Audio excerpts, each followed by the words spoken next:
का मतलब है कि 90% डॉक्टरों को सिर्फ ये पता है कि किस बीमारी में क्या कौन सी दवाई देनी है, पर उनको ये नहीं पता कि आप बीमार ही ना पड़े। 90% को नहीं पता, 10% को पता है तो वो बताने को राजी नहीं है। तो कहने का मतलब है हम सब कुछ इस दवाई के थ्रू, यानी कि जो प्रोडक्ट है इसके थ्रू अपने आप को 100 साल तक ले जा सकते हैं।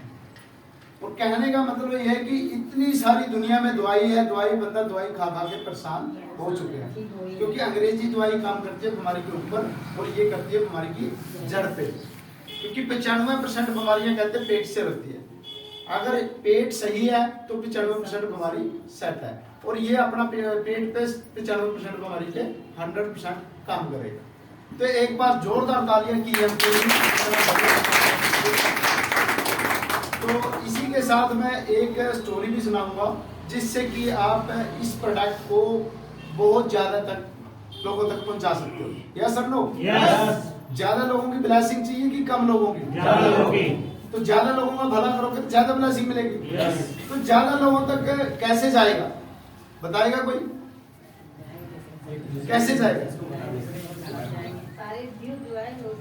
दिखा के बता के, यानी कि पहले सबसे पहले हमने जानकारी इसकी लेनी पड़ेगी, उसके बाद लोगों को बताना है, देना उसकी जानकारी। क्योंकि जानकारी होगी तभी तो बता पाएंगे, अगर जानकारी नहीं होगी तो नहीं बता पाएंगे।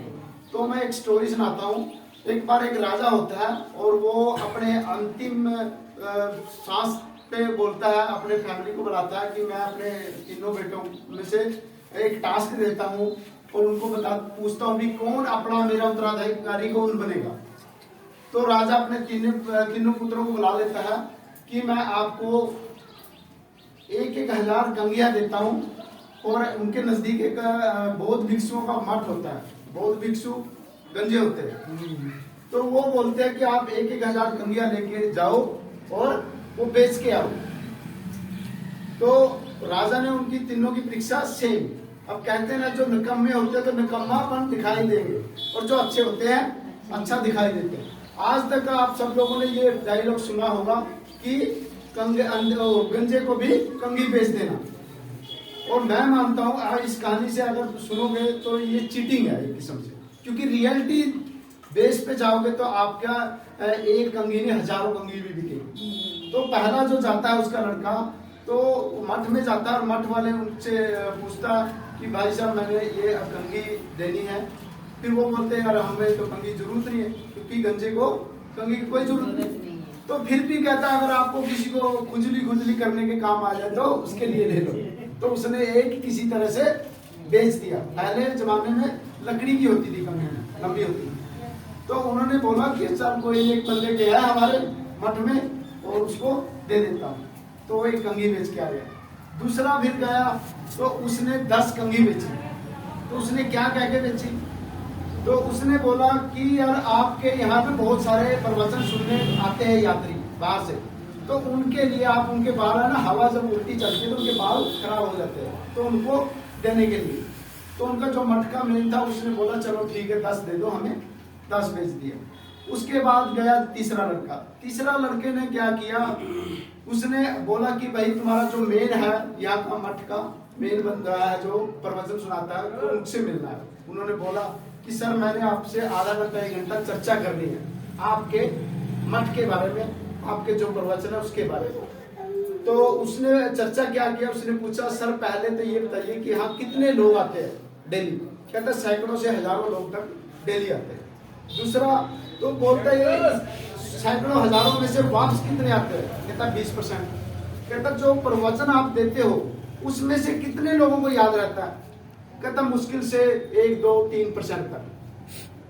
तो सर कहता आज तक आपने इतने लोगों को सुनाया और 1, 2, 3% के, अगर इसकी गिनती में आपको कई गुना कर दूं, कहता हमने ऐसा क्या करोगे? कहता मैं एक ऐसा दान पात्र पे आपके प्रवचनों को प्रिंट कराऊंगा जिससे कि आप उनको दोगे और उनको याद होना शुरू हो जाएगा। कहता हमने वो भी करके देख लिया, क्योंकि सवाल होते हैं ना। मठ का जो मेन था वो बोलता हमने दान पत्र भी दिया, लोग ले जाके पढ़ के और अलमारी में रख देते घर में, तो जिससे वो नहीं दोबारा रिपीट करते। कहता नहीं, मैं एक ऐसा यंत्र दूंगा आपको, ऐसी चीज दूंगा जो डेली बंदा उन प्रवचनों को याद रखेगा और उनको पढ़ेगा और आपका जो यात्री आने की संख्या है वो कई गुना हो जाएगी।